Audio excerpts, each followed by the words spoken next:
दोस्तों, इस्लामाबाद में होस्ट करे कुछ मुल्कों को और बोला कि साहब हम बात करेंगे, ये जो लड़ाई चल रही है ना मिडल ईस्ट पे, इसके ऊपर चलिए हम बातचीत करते हैं। तो और इस्लामाबाद और भी चक्करों में पड़ा हुआ है कि किसी तरीके से हमारा एक किरदार हो इसमें। हम लोग डिप्लोमेसी में थोड़ा सा 4 कदम आगे बढ़ाएं और दुनिया को ये बताएं कि हम लोग मैटर करते हैं। आखिर आलम इस्लाम का एक अकेला न्यूक्लियर पावर देश है, न्यूक्लियर वेपन्स हैं जिसके पास। तो पाकिस्तानी माइंडसेट में ये बहुत बड़ा एक रोल पाकिस्तान प्ले कर सकता है। सच्चाई कुछ और है, लेकिन कोई बात नहीं, सच्चाइयों से वैसे ही पाकिस्तानी उसको लेना देना है नहीं। पहले ज़रा इसके ज़ुबानी सुनते हैं कि सच्चाई क्या है, फिर मैं आपको असल हकीकत बताऊंगा और भारतीयों के ही थ्रू बताऊंगा, जो असल में समझने वाले लोग हैं इस सारे कॉन्फ्लिक्ट को, ये जो क्राइसिस चल रहा है उसको, वो क्या कुछ कहते हैं और ये बेशरम क्या कहते हैं। ज़रा सुनते जाइए, मज़ा बहुत आएगा। सच्चाई से। लेकिन ईरान के जो कॉन्सुलेट हैं इंडिया में, मुंबई में, उन्होंने एक बात बोली है। ये बात बोली कि देखिए, पाकिस्तान जो टॉक्स करवा रहा है वो पाकिस्तान का इंटरनल मामला। आप देखिए ट्वीट उनका, वो कह रहे हैं पाकिस्तान का खुद का मामला, उसमें हम लोग इन्वॉल्व नहीं है, we are not involve in that. ये एक बहुत बड़ी लताड़ है जो ईरान ने पाकिस्तान को लगाई है। पाकिस्तान खुद डिप्लोमेसी कर रहा है, खुद लोगों को बुला रहा है। ये पाकिस्तान कर क्या रहा है ये आज मैं आपको बताऊंगा, क्योंकि कई लोग हंस के बोल रहे हैं यार पाकिस्तान वैसे ही भीख मांगता है लोगों से, पाकिस्तान वैसे ही लोन लेता है, पाकिस्तान की क्या औकात है। नहीं, गेम इज समथिंग एल्स। दोस्तों, आपको गेम समझना पड़ेगा कि पाकिस्तान ये कर क्यों रहा है। अब जैसे ये जो लेटेस्ट टॉक्स करवाई, जिसमें वो इशाक डर का फेमस वीडियो था कि इशाक डर गिर गया जमीन पे, आप स्क्रीन पे देखिए। इशाक डर जो पाकिस्तान के he is currently the foreign minister and the deputy prime minister of Pakistan. तो ये गिर गए थे, उनको जब रिसीव करने, जब वो स्टेज वेज पे आए तो he went there to greet him and he fell down.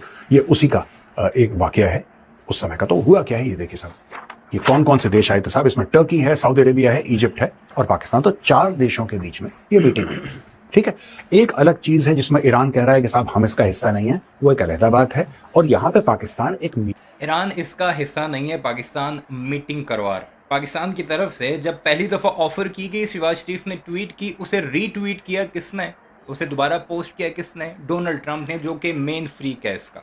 दूसरा फरीक इसका है अरब कंट्रीज, उस समय सऊदी अरब उनका हेड है, बड़ा है, वो मीटिंग में शामिल था।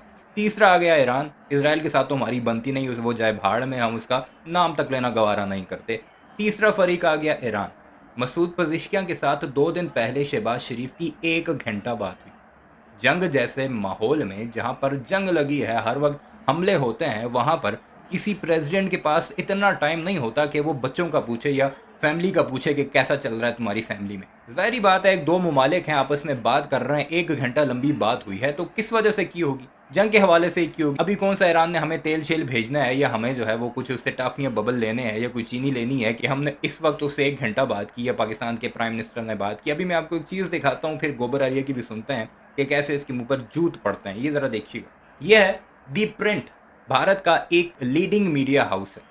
इसमें कुछ ऐसे सहाफ़ी मौजूद हैं जो हकीकत पर बात करते हैं। वो इस सारे सुनेरियो को क्या कुछ कहता है, नीचे उसने पिक्चर भी लगाई हुई है, और इस पिक्चर में एक ग्रुप फोटो है जो उसी मीटिंग के दौरान ली गई, जो पाकिस्तान में आज से 2 रोज़ पहले हुई है। उसको क्या लिखता है, only 2 years ago Iran and Pakistan were firing drones and missiles at each other.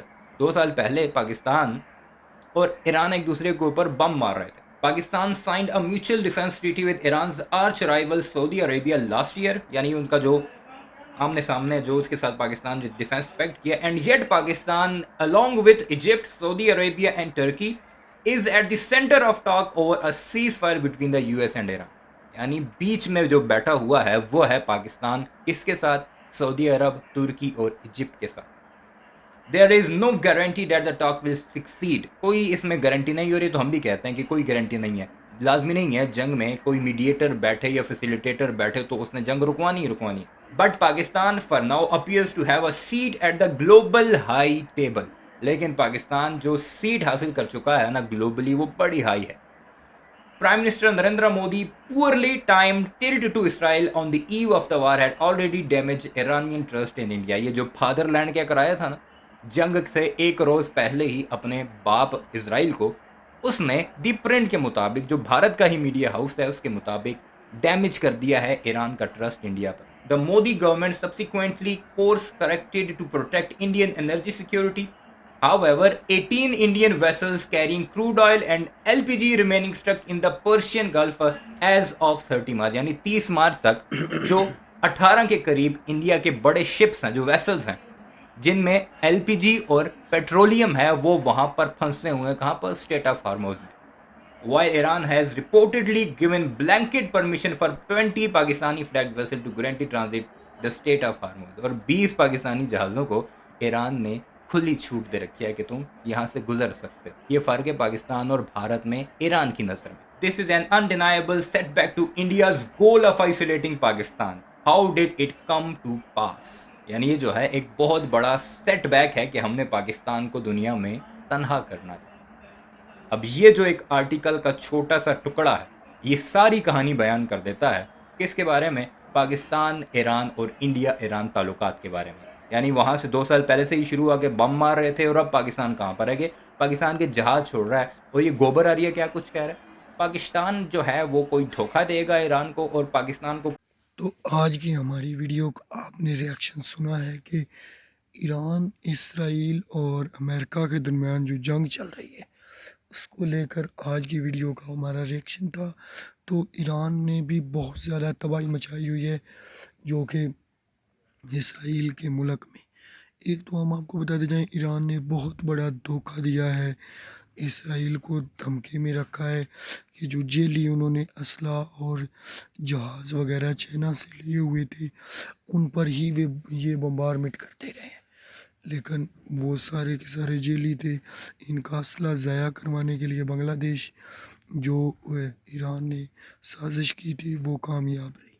और ईरान भी बहुत ज़्यादा तबाही कर रहा है इसराइल में, बहुत धुआंधार जो है वो इसराइल की तबाही हो रही है और ईरान भी बहुत अच्छे अंदाज में आगे बढ़ रहा है और ईरान का नुकसान भी हो रहा है, मानते हैं, लेकिन बहुत ज़्यादा जो है वो